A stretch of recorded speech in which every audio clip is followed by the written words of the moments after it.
أعوذ بالله من الشيطان الرجيم بحضرة النبي المصطفى محمد صلى الله عليه وسلم وآله وأصحابه الكرام الفاتحة. أعوذ بالله من الشيطان الرجيم بسم الله الرحمن الرحيم الحمد لله رب العالمين الرحمن الرحيم إياك نعبد وإياك نستعين اهدنا الصراط المستقيم صراط الذين أنعمت عليهم غير المغضوب عليهم ولا الضالين. بسم الله الرحمن الرحيم الحمد لله والصلاة والسلام على سيدنا محمد وصحبه أجمعين. سبحانك لا علم لنا إلا ما علمتنا إنك أنت العليم الحكيم. لا حول ولا قوة إلا بالله العلي العظيم.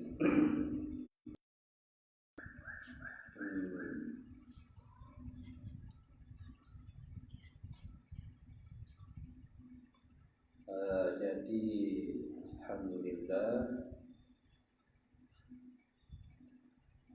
ini masalah semalam ini, maka di manakah tempat permulaan dibilangkan safar? Di manakah? Maka dalam kitab semalam ini dia dah bagi nyata, dia dah bagi kenyataan. Dalam kitab dalam muka 4 tu hanya bagi nyataan. Seperti ada soalan pada malam ini, soalannya di manakah sempadan bagi taman-taman atau seksin atau frisin yang terletak dalam bandar baru seperti Shah Alam, Bandar Baru Bangi, Putrajaya dan lain-lain bandar baru. Jadi masalah pertama jawapan ianya duduk baris yang duduk dalam kitab kita baris yang keempat. Baris yang keempat. Nah, tu permulaan safar bagi penduduk bangunan dan rumah. Permulaan safar bagi penduduk bangunan ini kita nak bagi tahu jawapan yang kita nak tahu di manakah tempat permulaannya. Permulaan safar bagi penduduk bangunan dan rumah. Maka untuk penduduk bangunan seperti kondo,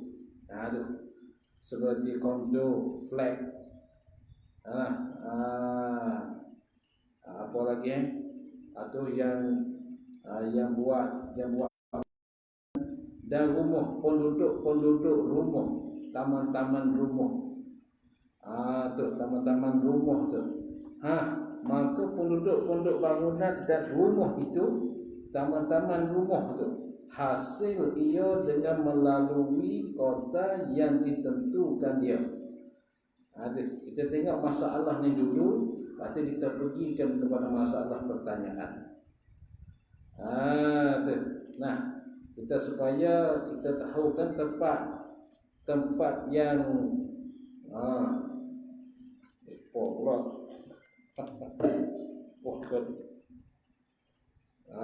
itu dia.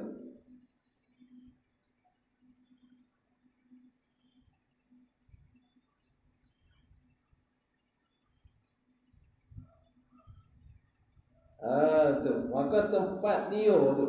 Nah, tempat bagi di mana kesempatan bagi taman-taman atau seksin atau prinsip payah dia yang terletak dalam bandar baru seperti Shah-Alam, Bandar Baru Bani, Putrajaya dan lain-lain bandar baru.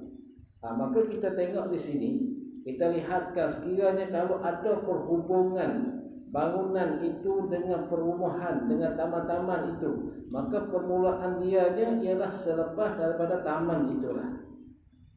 Perhubungan itu masih ada. Kalau sekiranya perhubungan di antara tempat-tempat itu tak ada, maka itu tidak perlukan kepada perhubungan. Maka perhubungan ini mesti kena tanyakan di antara ramai-ramai orang di tempat itu. Macam manakah di tempat itu? Maka tempat taman tak ada ke kota, pagar dia, lingkungan dia tak ada. Di tempat taman-taman rumah ada ke tak ada? Kalau ada, kira di tempat taman-taman rumah tu lah. Kira di tempat pagar-pagar rumah atau lingkungan. Keluar daripada rumah, lepas daripada lingkungan taman rumah tu, itu permulaan dia aja. Jadi yang kita hasilkan daripada pertanyaan yang banyak-banyak ni, kita tengok di sini, kita lihatkan. Kita mesti lihatkan kampung bandar yang kita duduk itu, yang kita tinggal itu, adakah perhubungan ada? Adakah perhubungan? Kalau ada perhubungan, maka kita tengoklah berjalan. Tengok jalan, tengok parit, tengok sungai. Kita lihatkan jalan, ada jalan di antara kampung ini, adakah parit di antara kampung ini? Sebelah parit itulah dikirakan permulaan bagi musafir kita. Ada bandar-bandar. Di mana tempat dikirakan tu? Itu dia. Maka di sini kita harus kiranya kalau ada kota, jika ada lingkungan, jika ada lingkungan, dalam tu ada kota, ataupun di situnya ada dalam beberapa tempat runtuh atau tempat perhubungan sekalipun, itu dikirakan selepas pada kota. Kita berjalan selepas pada kota, selepas pada pagar kampung. Kota ni, kota ni tulis kahwan to alif kota, tapi bahasa kat sini panggil kota. Kota ni mana pagar. Pagar kampung, bukan pagar rumah, pagar kampung. Sekiranya kalau kampung itu ada pagar. Maka sekiranya kalau di bandar tidak ada kota, tapi ada rumah perhubungan. Ataupun perhubungan, tapi orang ramai katanya kampung bandar ni setakat ni, Bandar Shah-Alam setakat ni. Itu mesti tanya uruf ramai-ramai, orang ramai-ramai kat situ. Shah-Alam Bani kat mana lah tempat dia, tempat di kesudahan dia, tempat di mana. Jikanya selepas pada Shah-Alam tu ada tempat, semua orang kata kat sinilah sampai tempat akhir kampung, akhir bandar Shah-Alam. Di situlah dikirakan permulaan safar. Yang itulah dalamnya kan, yang dalamnya dia mengatakan bahawa uruf keramaian orang ni mesti kita kena tahu juga keramaian orang penduduk di situ. Semacam dia kata tengah-tengah tu, dan tengah-tengah kitab dia katanya, jika berhubung negeri itu pada uruf, negeri kita berbandar, berhubungan dan perhubungan negeri bandar itu pada uruf, berhubung dengan satu kampung uphamanya. Satu kampung uphamanya, maka suti uphama satu kampung, satu taman perumahan. Bandar berhubung dengan taman perumahan. Maka siapakah yang menghukumkan berhubung bandar perumahan itu? Ialah uruf keramaian orang kat situ. Tu uruf. Tu uruf kat situ, keramaian orang kat situ tu macam manakah dia mengatakan, adakah taman itu berhubung dengan kampung ni? Adakah bandar itu, taman perumahan itu berhubung dengan bandar ini? Sekiranya orang ramai-ramai, kebanyakan orang mengatakan bahawasanya ada perhubungan taman perumahan dengan bandar ini, maka dikirakan perhubungan. Akan tetapi kalau orang ramai katanya, taman asingkan, taman asing, bandar asing, maka kedua-dua ni perasingan, bukan yang satu. Maka itu kira pada uruf orang ramai. Inilah mesti kita hidup beramai-ramai ni. Mesti kita menanyakan di antara ramai-ramai, soal-mensoalkan, kat mana kampung kita, adakah taman perumahan masuk dalam bandar ni? Adakah masuk? Kalau tidak, tidak. Kalau masuk, masuk. Tu. Nah, soalan yang kedua, di manakah dikira sempadan bagi sebuah taman perumahan yang terasing, yang tidak berhubung dengan taman-taman perumahan yang lain? Maka itu sekiranya ada kota, ada pagar, maka aliannya ialah selepas pada pagar, selepas pada kota. Kota ni pagar taman perumahan. Kawasan dia. Habis kawasan dia ada. Itu dikirakan dia. Kalau perasingan. Habis taman perumahan ramai, maka luar kota dia itulah dikirakan permulaan safar baginya. Bagi penduduk di taman perumahan. Kira situ. Mesti mengkirakan permulaan di situ tempat dia. Segala perasingan pertamaan perumahan yang ini satu, maka permulaannya apabila selesai kawasan taman perumahan. Luah mana? Ada keluar kawasan dia ada luah, maka luah itulah tempat dia. Macam kampung ni senang, macam kampung ni. Kampung satu kampung. Apabila bilang satu kampung maknanya ialah satu masjid. Itu dibilangkan satu kampung, walaupun kampung lain-lain. Saya misalkan Jendram satu, Jendram Hulu, Jendram Hilir. Jendram Hulu, Jendram Hilir. Maka Jendram Hulu Hilir ni sembahyang, misalnya sembahyang satu masjidnya, maka Jendram Hulu Hilir dikirakan satu kampung. Selesaikan permulaan safarnya apabila jalukan kampung itu, baru dimulaikan safar. Itu satu masalahnya. Karena kadang-kadang satu masjid banyak kampung, kadang-kadangnya satu masjid ada 2 kampung, 3 kampung. Macam tempat di Thailand, tempat di Yala, tempat kampung saya ni, satu kampung, satu masjid, tapi kampung tu banyak. Ada kampung ni, tapi kampung berlain-lainan. Tapi mengerjakan satu masjid, jemaat satu masjid. Maka itu dikirakan satu kampung. Yang lain tu dikatakan hujung kampung. Yang jauh pada masjid dikatakan hujung kampung. Yang ni dikatakan kepala kampung, awal kampung. Maka selesaikan ada permulaan safarnya ialah selepas melalui kampung itulah, itu pak permulaannya. Permulaan safar. Macam taman ni, sebuah taman ni, melalui taman itulah tempat permulaan safar. Taman tu, taman berasingan ni, taman perumahan satu, ini taman satu. Maka taman itu duduk dalam kampung mana? Duduk dalam kampung mana? Kalau duduk dalam kampung ni, maka dikirakan kampung itulah. Macam adalah di kita katanya di Jendram. Ada perumahan tepi, ada jalan masuk tu, ada tepi tu ada taman perumahan. Maka taman perumahan tu dikirakan masuk dalam kampung Jendram. Bukannya lalu pagar taman perumahan dibilangkan safar. Belum lagi. Kena bilangkan kampung. Lalu kampung Jendram semua, lalu dibilangkan mulai safar. Bukan bilang selepas pada pagar kampung ataupun kota kampung.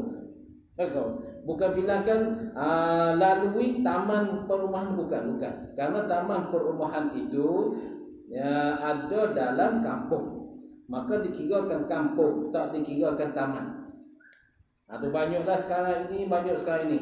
Kadang-kadang di satu kampung tu ada tanah perumahan, tanah yang luas. Maka bagi pihak-pihak ada buat perumahan ni, mereka bagi datang membinakan perumahan. Maka perumahan duduk di kawasan mana?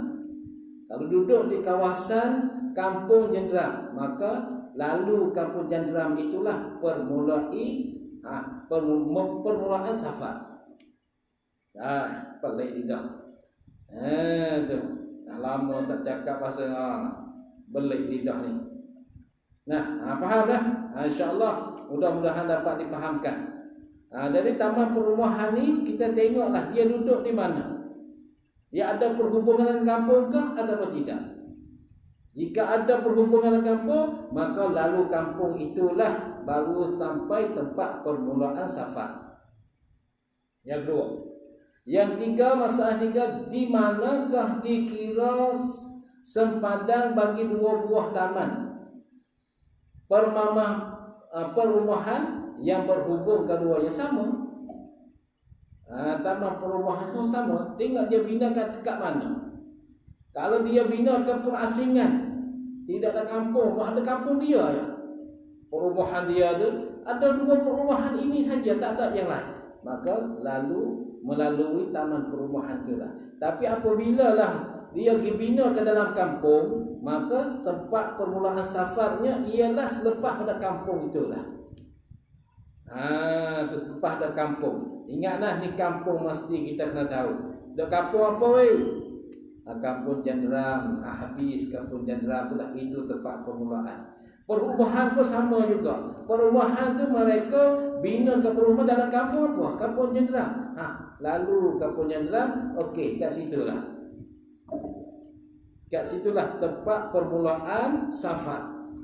Bukan lalu pagar atau kota bagi perumahan itu, bukan. Karena perumahan tu dia bina dalam kampung.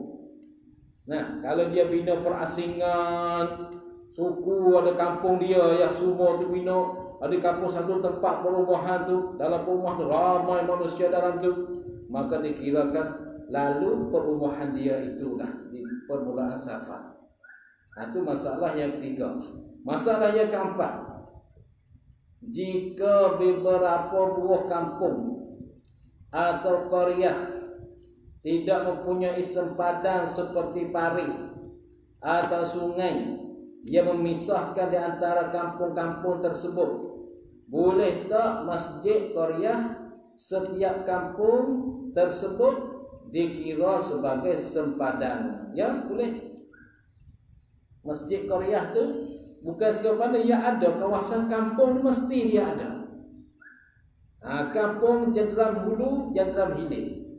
Misalnya saya buat contohkan Jenderam Hulu, Jenderam Hilir. Maka dalam Jenderam Hulu ada satu masjid, Jenderam Hilir ada satu masjid. Maka bagi ahli kampung Jenderam Hilir, apabila sudah lalu ke kampung Jenderam Hilir itulah permulaan safarnya. Dan bagi kampung Jenderam Hulu, apa sudah lalu kampung dia itulah dikirakan permulaan safarnya. Karena kedua kampung ni ada satu-satu masjid. Jenderam Hilir ada satu, Jenderam kampung pun, Jenderam Hulu tu ada satu. Maka sebab ada masjid tidak kampung itulah dikirakan ada kawasan setakat dia, ada sepadan dia. Sepadan ini mesti kena tanya orang ramai-ramai. Kamu duduk tinggal kampung apa? Kamu tinggal kampung Jenderam Hilir ke atau Jenderam Hulu? Jawab dia Jenderam Hilir. Dia Jenderam Hilir. Kamu? Aku Jenderam Hulu. Jenderam Hulu. Ini sekiranya kalau ada dua masjid. Kalau satu masjid, dikirakan semua garisan dia. Tak payah kira apa panggil? Tidak ada apa ni? Tidak ada sungai, tidak ada parit, tidak sungai apa, dikira garisan. Garis kamu ni setakat mana kampung kamu? Kamu ada setakat mana? Ini siap-siap kampung mesti ada kawasan dia. Nah, kalau sampai setakat ini, aku kampung duduk kampung kawasan ini. Aku kampung kawasan ini.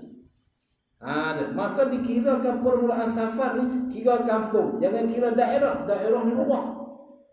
Daerah ni sangat luas. Nah, daerah ni luas sangat. Jadi daerah ni tak boleh kita kirakan. Mesti kita kirakan kampung yang kita tinggal. Apabila selesai kampung itu, nah, situlah tempat permulaan bandar, permulaan safar kita. Begitu juga mereka yang tinggal di bandar-bandar. Nah, di bandar-bandar, ya ada tempat apa? Ya ada tempat dia. Nah, permulaan dianya ada tempat dia. Kamu sampai kat sini, sinilah tempat permulaan kamu safar. Nah, macam baris yang keempat di dalam kitab dia kata permulaan safar bagi penduduk-penduduk bangunan seperti bandar. Nah, dan rumah. Penduduk rumah seperti taman perumahan. Yang perasingan atau kampung. Hasil ia dengan melalui kota yang ditentukan dia dengan tempat yang safar ia daripada dia.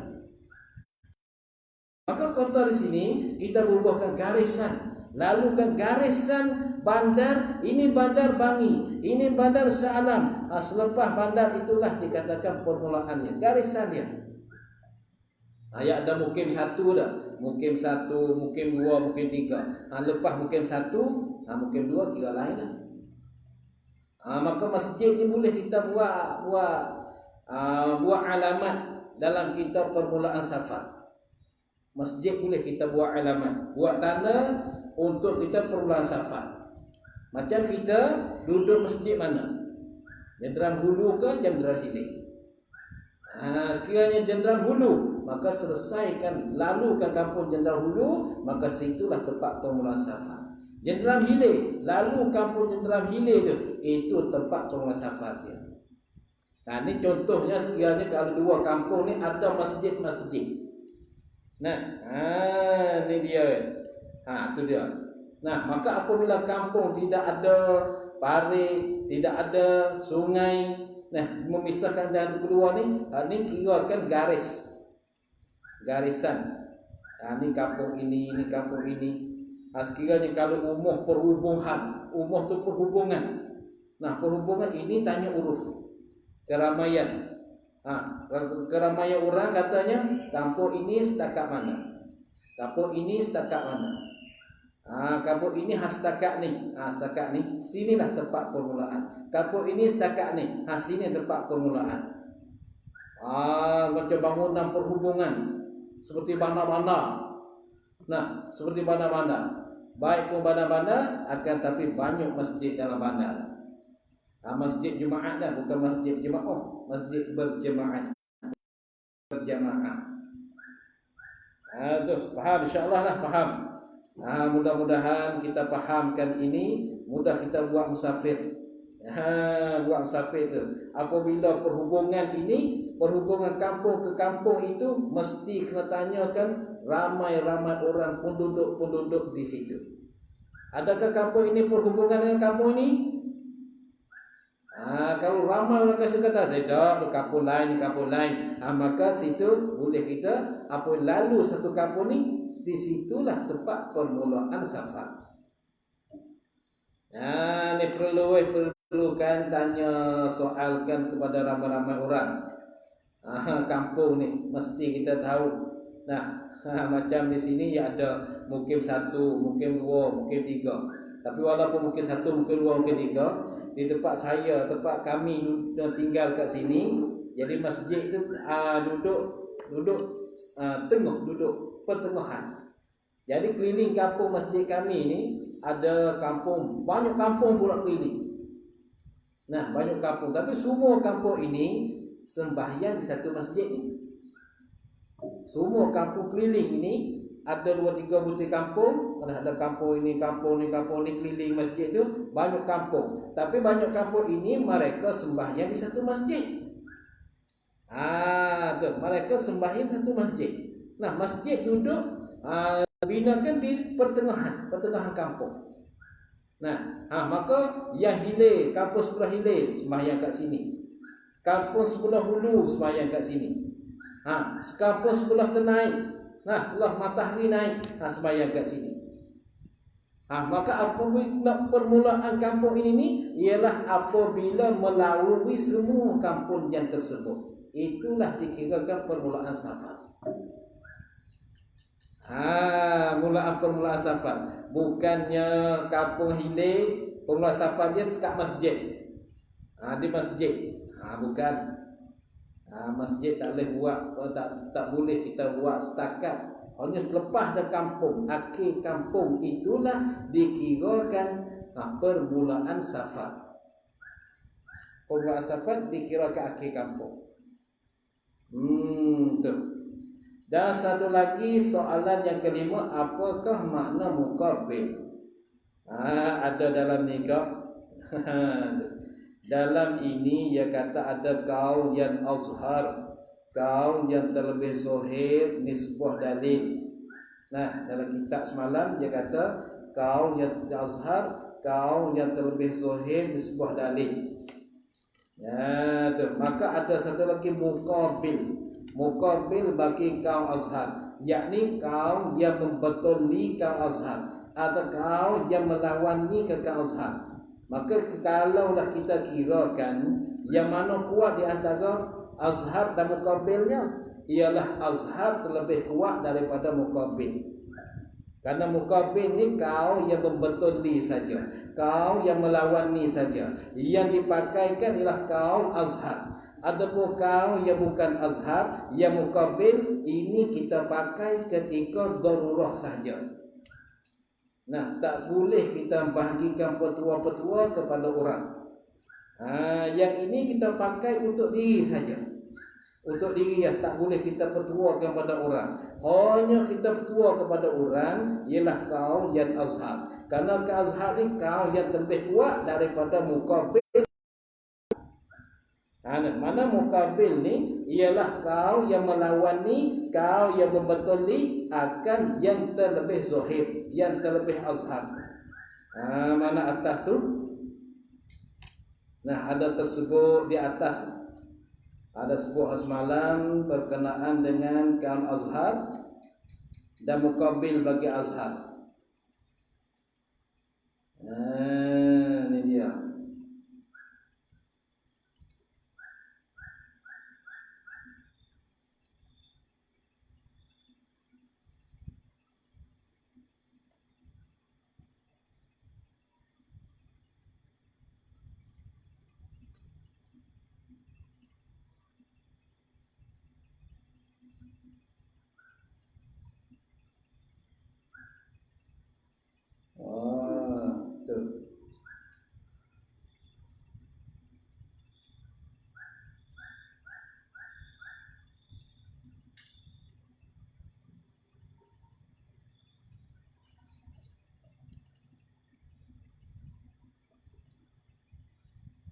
Mana semalam ni? Ya.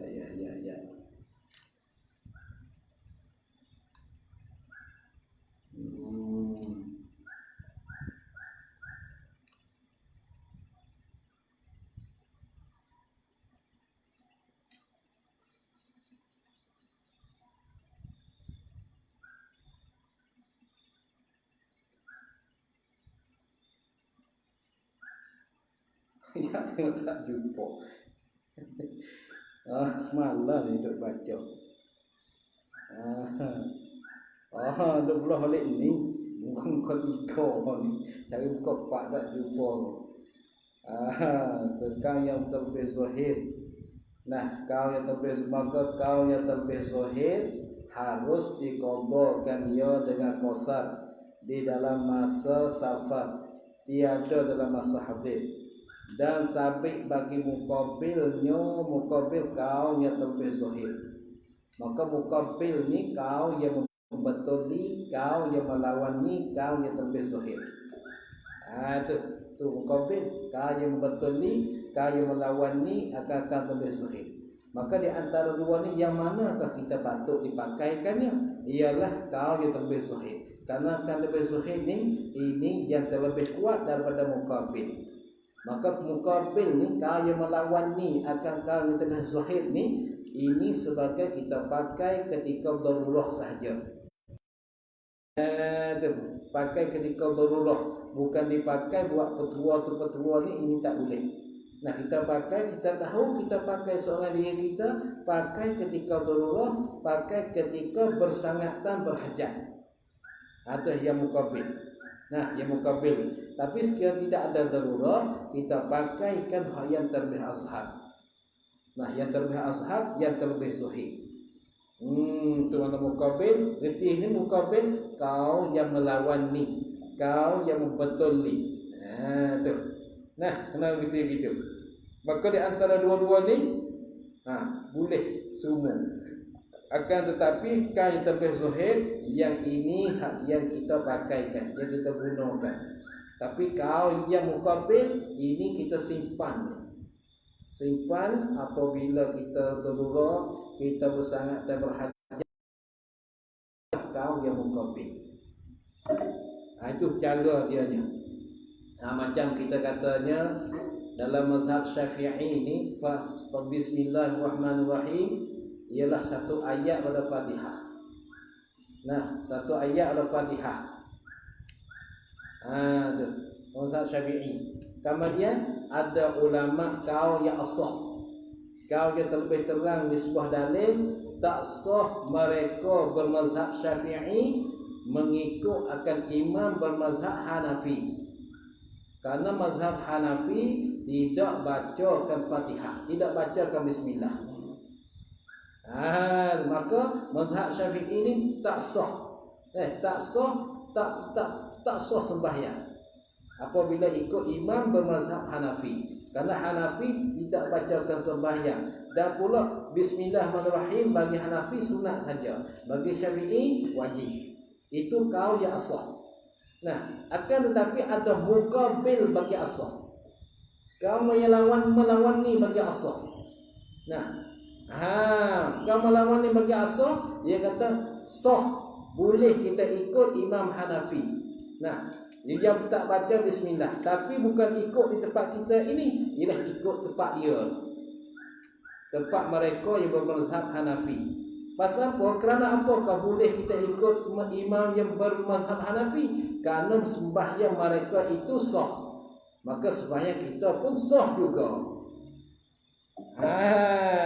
Walaupun mereka tak baca bismillah, kita baca bismillah. Nah, kita mazhab Syafi'i.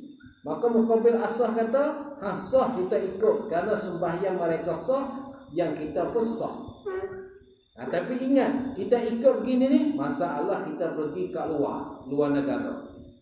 Luar negara di tempat itu bermazhab Hanafi. Adapun tempat kita ni tak boleh. Sekiranya kalau kita pergi sembahyang yang imam tu tidak baca bismillah, mesti wajib kita kena mufarakahkan sembahyang kita. Aku mufarakah pada imam, aku bercerai pada imam. Itu dia. Itu mesti. Pasal apa? Kerana apa? Kerana tempat kita bermazhab Syafi'i. Maka yang kata tak sah, yang kata tidak sah mengikutkan imam bermazhab Syafi'i, bermazhab Hanafi, itu kaul yang sah. Muqabil dia sah, kerana mazhab Hanafi sembahyang sah. Tapi yang kita ikut di mana? Bukan di tempat kita ini, ialah tempat Hanafi. Nah, begitu juga di muqabil ni. Nah, muqabil yang ke azhar harus diqadhakan sembahyang yang lumpuh dalam waktu qasar tu dengan qasar di dalam masa safar.